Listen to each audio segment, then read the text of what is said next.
Hello everyone, welcome back to Rolling Solo. My name is Adam Smith. Today we are playing through Midnight Mass. And in this particular video, we've already gone through one full round in the past one, so this one is going to be technically the second round of the game. Now this is the first Mythos phase we're going to encounter, as in every game of the Arkham Horror, the card game, the first Mythos phase is skipped. So we did that last video. We actually had a really good pull. We were able to get the Elder Sign up. We were able to get a bunch of cards that I think are going to be really, really valuable for us in order to go after these enemies. But we don't have any enemies on the board yet. But this is the Mythos phase as per the round sequence. So let's get into it and see what happens. So the first thing we're going to do in the Mythos phase is we're going to put one Doom on the agenda. So we're going to take this Doom token right here, and this is going to sit on the agenda cards. So this is the agenda deck right here. You can see there's a 6 there, and that just signifies that once this hits 6, we are going to flip that card to determine what happens and continue with the story. Now that is the agenda deck we do not want to see move forward. We are trying to get the act deck to go, but in order to get that successfully done, we need to find 6 cultists, which is a lot, and we have the option at any time to bail. So we may or may not have to do that, or may choose to do that, depending on how nasty this gets. Now, what are we doing next? This says, advance agenda if the Doom threshold is satisfied. This is what I was talking about with the Doom token here on the 6. No such thing, nothing being satisfied for that.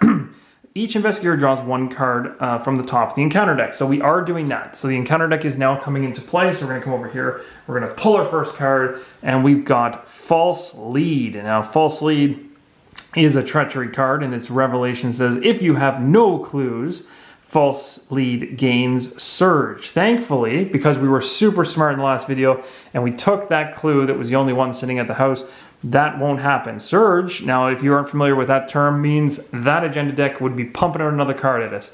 That's never a good thing, but we were able to avoid that, so that's good news. And then it says, if you have one or more clues, which we do, we're going to go ahead and test our intellect, and we're looking for a 4. Now, for each point you fail, we'll place one of your clues on your location. So basically what's happening is, it's really thematic, but essentially, we've gone ahead and found the clues, or a clue, in the house that's really good, but then this false lead essentially saying that the clue we found when we fail, it was a false lead, and essentially what we found and what we thought was a good lead is a bad lead. That's really cool. I like that card. It actually kind of, it really does make fit thematically into the experience, so I think that's cool. Now the only downside that I don't think is cool is the fact we actually have to make that check happen. We need a 4, and our intellect on Roland Banks is a 3. So that's not like the greatest. And really, to be totally honest with you guys, based on our hand here, we do not have a single card that has the intellect boost. So the really nasty thing about this particular encounter is we got to go into the bag and hope for the best. I don't like that, but we don't have a choice. And we are very, very likely going to lose this clue right off the hop. So that's not good. But we gotta take our chances here, jump into the bag, and see what we get. See if we can make this happen. Man, and we know this bag is never a good thing. -2. So, I mean, that more than makes us suffer. So that would be essentially a 1 is what we were able to get on our check. We have a 3, -2 is 1. And we were trying to get a 4, and it says for every 1 up to the 4 you weren't able to get when you fail, you lose that many clues. We only have 1 to lose, so we would normally have lost 3 clues there, which would have been ridiculously crazy. But in this case, we only have the 1. So what ends up happening is it just says for each point you fail, you place 1 of your clues in the location. So it drops in the house again. So essentially, it's right back where it started, and it kind of, it sucks because I wanted to leave. I was hoping to leave this round, but it looks like we're not going to be able to do that. So now this has been satisfied. We can put this in the discard pile up at the top here, and that is done. So that is the Mythos phase. It was kind of nasty. And so we're back to our Investigator phase. So what are we going to do, guys? We got to make some choices here. So we have our options as always. Now the clue's back. So, I mean, obviously it would make sense to try and get the clue again.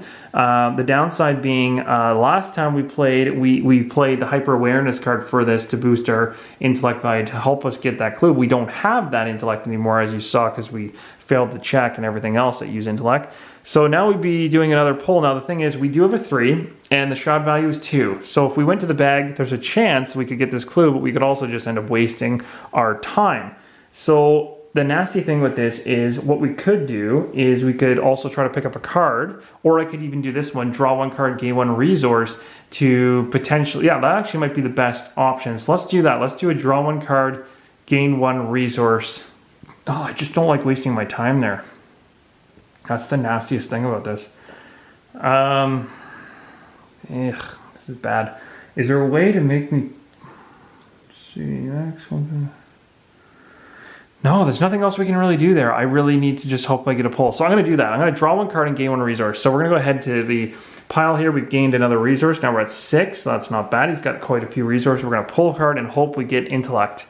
We did not, but we got Dynamite Blast. That's pretty good. Choose either your location or a connecting one and deal 3 damage to each enemy, and to each investigator. So that's really good. It uses 5 resources, which we thankfully still have. So that's really good. If we get a really nasty enemy at some point, that could be a card really worth talking about. So we got a lot of nice cards. That's wonderful, but we obviously don't have the clue, and I want to get this clue before we get out of here. So I'm going to give it a shot. I'm going to use because that failed, I'm going to use my second action here to go into the bag. We're going to do an investigate action. We're going to see if we can beat the shroud value of 2 using our 3 for our intellect, and let's see if the bag gives us a bonus. Hey, we did it. 3 minus 1 is a 2, so we get the clue back. Awesome. So that means we're not going to be sitting around waiting too long. And guess what that means? Let's get the heck out of there. We've already wasted too much time. So I'm going to have Roland Banks. He's going to head from the house to the only available location based on the symbol here, which is Rivertown. So he's going to be heading to Rivertown. Now, as you can see in the text in Rivertown, it states, the banks of the Miskatonic River are lined with docks, warehouses, and small shops in a district aptly named Rivertown.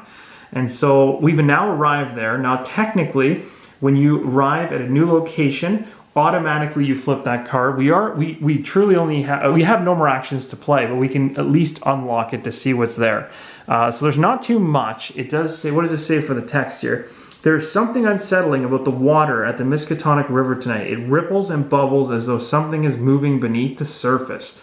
So that's creepy. The cool thing is everything here is, there's a lot of locations linked. So that's a real good, that's a big plus.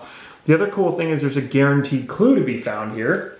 So we're going to go ahead and we're going to drop a clue at that location so we're ready to pick it up if we find it. And the shroud value is really low. So the chances are we'll be able to just like basically pull that up on the next turn if we get lucky and keep going. So that's it. We're done. All of our actions are taken. We've revealed the new location we're at. We're moving along and we've got a clue. I really hope at some point here we can get the second one in play. So let's go ahead with our round here and figure out where we're at. Well, we're down to the enemies with the hunter keyword again. So we don't have any enemies in play at the moment, so there's nothing to worry about there. And then and then the enemy phase they attack. So the whole enemy phase at this point is useless. So we're skipping it. Then we're going to go ahead and reset actions, flip mini cards. Again, like I told you in the previous video, I don't bother flipping this mini card over because I'm playing solo. Ready all exhausted cards. We don't have anything that exhausted whatsoever. Each investigator draws a card and gains a resource. I like that. So let's get ourselves another resource to add to the pool. We're really just steam up. Now, what would be really unfortunate for Roland Banks is if he pulled a card from the encounter deck that said something nasty like lose all resources, because I have a nice collection here. So there's a certain point, there's a balance in this game between spending your resources to get assets in your hand to be tangible and usable when you need them, and then there's a very big risk in just hoarding resources and hoping that the encounter deck is going to be kind to you. And I can tell you right now, this game is not designed to be kind to you at all.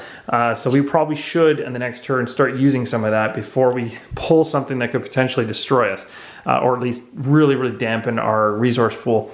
So, and it can happen. I've seen it happen in other games, and it was nasty. So we've done that. Now we get to draw our card. So we get a new card. That's good. We got Dr. Milan Christopher. So he is a professor of entomology, if I'm pronouncing that correctly. It looks like he enjoys poking monsters in his spare time with his scalpel or pen. I don't know what that is. But it looks terrifying. And he's at Miskatonic, so that makes sense. So he's likely poking around the university.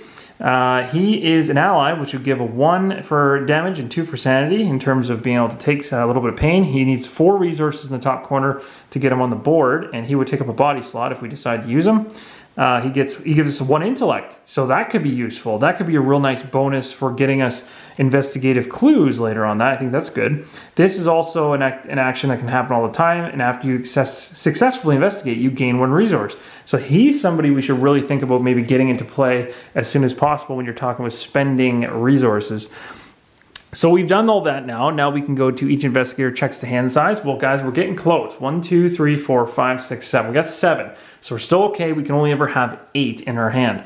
So that's it. That essentially was the full run through of the gauntlet for the round. So what we'll do is we'll jump right to the next one here. So we're obviously going to start right back to the round sequence. We get to place a doom on the agenda. So again, the agenda is ticking forward. It is not waiting for us. It is trying its hardest to get to 6. And when 6 happens, as it says here, we're going to have to go ahead and flip that over and see what nastiness occurs.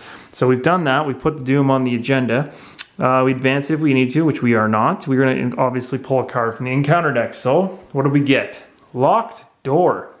Okay, so this is a treachery card. It's considered an obstacle, and it's a revelation. So attached to a location with the most clues and without a locked door attached. Now, we've only got 1 location with clues that's unlocked. And what they're talking about unlocked, they're talking like this symbol right here. It has a little black lock. So both of these locations here, sorry about the, oh, here we go. Come on, come on. Sorry about the focus there. So we got 2 unlocked locations, the house and the river town, right? Are our 2 cards that are unlocked currently, with only this one having the clue. So this guy is going to be locked. And according to the locked door card, oh my gosh, I think I'm like wigging out the camera here. It says the attached location cannot be investigated. Oh, but as an action, we can test our combat to break down the door, or we can use our agility to try to pick the locks. So essentially what this is going to do is it's going to sit in Rivertown, and it's literally going to block the Rivertown door and stop us from getting this clue. Thank you very much, Treachery or Encounter deck. You are the greatest. So it's done now, so that's good. We can move to our investigator phase and take our 3 actions. So what do we got to do, guys? We still want this. I still want that clue, but we also know we need to get past this silly door. Now, what's our agility? Our agility is only 2. That's not very good. We need a 4 to get past that door. And in terms of using our strength, we have a strength of 4, and we need a 4. So our strength is probably the best option. Do we have a card that could potentially give us a nice boost in our combat? We do. We have the Beat Cop. Now, if we play the Beat Cop, the worst part about this situation is I really wanted to get the Dr. Milan Christopher card out, because that particular card gives me the intellect as a gain +1 for later, clue finding endeavors. But this Beat Cop would give me a boost in my attack. Now, this is where things get kind of sticky, because they're both body slot cards, and when I say body slot, I incorrectly said in the last video. What that really means is it's an ally, essentially. You're only allowed to have 1. So you're allowed to have 1 accessory slot, 1 body slot. There's literally an actual card that shows a picture of a body, so I do apologize for that. This is ally. Then there's 2 hand slots. You can have one of those. You can have a 1 hand slot. You can have 1 arcane slot, or two arcane slots. Those are the kind of things you can hold. So this is kind of nasty, because we're going to make a decision here. Like, is this the guy to put on the board right now? Or do we use something like Vicious Blow to give us that extra boost and then get I'm thinking that we'll use the cop. We'll hold on to the cop. We're going to put him here for now. I'm going to use Vicious Blow, and I'm going to use it to boost my combat to 5. So I'm using this for the check. What I'm going to do is I'm going to go for this check that says test your combat 4, and we need get 4 to break down the door. So we're going to try to break this door down. We've got 4 already. This right here is going to give us an extra 1, so we're at 5. And I got to discard it when I use it that way. And then I could use the Beat Cop and discard it, but I really want to keep it for later. Or maybe I just get crazy and add it in. Oh, that's a tough call. Do I get rid of somebody like that? He's got such a great combat boost, though. I don't think I can do that. I can't do it. I really can't. I can't bring myself to do it. So we've got 5 going in. So we're going with 5. We need just 4. So a -1 is fine. We'd be fine with that, or 0s or pluses. That's what we're looking for. Anything else, probably not going to be so good for us. So here we go. Oh gosh, what does that mean? So we got to reference our Midnight Mass scenario card. It says -10 -2. Place 1 doom on the nearest cult enemy. Ouch. So there are no cultist enemies in play, but -2 going in with a 4 and a 5 brings us down to 3, and that is not enough to break through that door. So that sucks. That was our first attempt at cracking through the door. So we could go ahead and try again to break through this door a second time, or we could just leave. I'm gonna try one more time, and if I don't get through this door, I'm probably gonna head elsewhere. So let's see what we get. Come on. A skull. What does a skull mean? X. Oh, this could be good. It's -X, and X is the highest number of doom on a cultist enemy in play. So we got it. That is 0 because we have no cultist enemies in play. So we pulled enough just using our bare bones attack on a complete fluke. We busted through the check of the locked door, and we tested our strength. We broke down the door, discard the locked door. So this goes into the discard pile. Nice try. We have the availability to go after this clue now. We have our last action. We can try to go for it.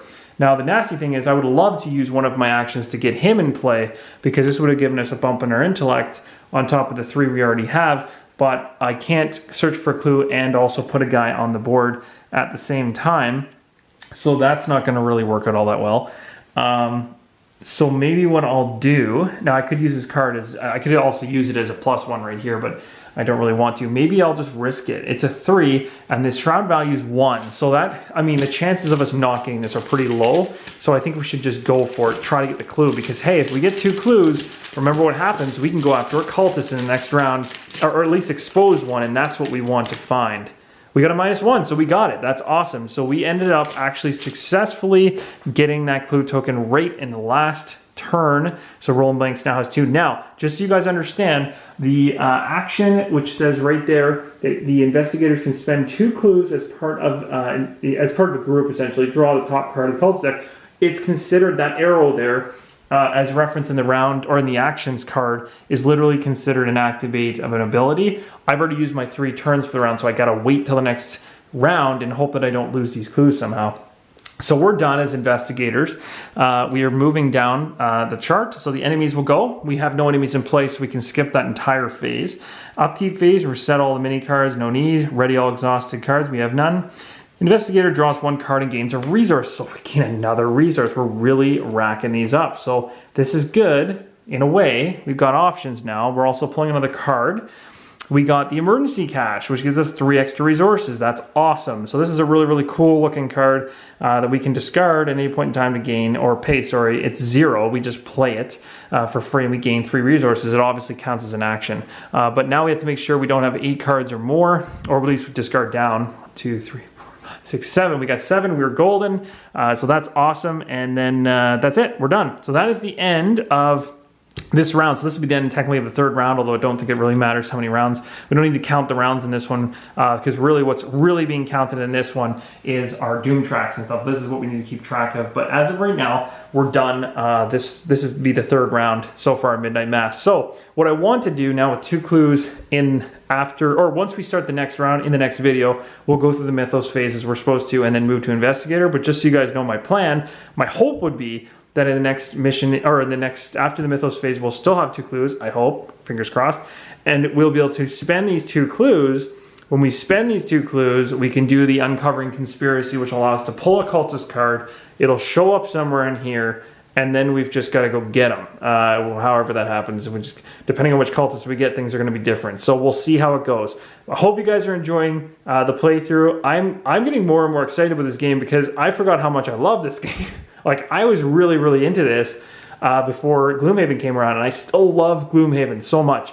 I do want to make mention, guys, that I 100% promise those that have been following the channel so far that I'm not going to wait too long to finish the Gloomhaven playthrough where I stopped in my main game campaign halfway through a scenario. I'm forgetting the name of it right off the top of my head, but I stopped that video halfway through. I'm going to finish that, I'd say probably within a week or 2. I'm going to get that scenario just to the end point so we can say that we ended, or at least end that scenario on at the end of an actual scenario instead of just being stuck in the middle. But in terms of this game, this is going to keep going. I'm going to keep these playthroughs going. And of course, Gloomhaven's not going to end. So guys, the fans that jumped on board in the channel that really love Gloomhaven, want to see more, do not worry, I will be playing more of that as well. But I know there's a ton of people that love Arkham Horror, the card game, or don't even have it and want to see more about it. This is a great game, you guys. So I really hope you're enjoying it. I hope you're enjoying the playthrough. If you are, give me a like, let me know.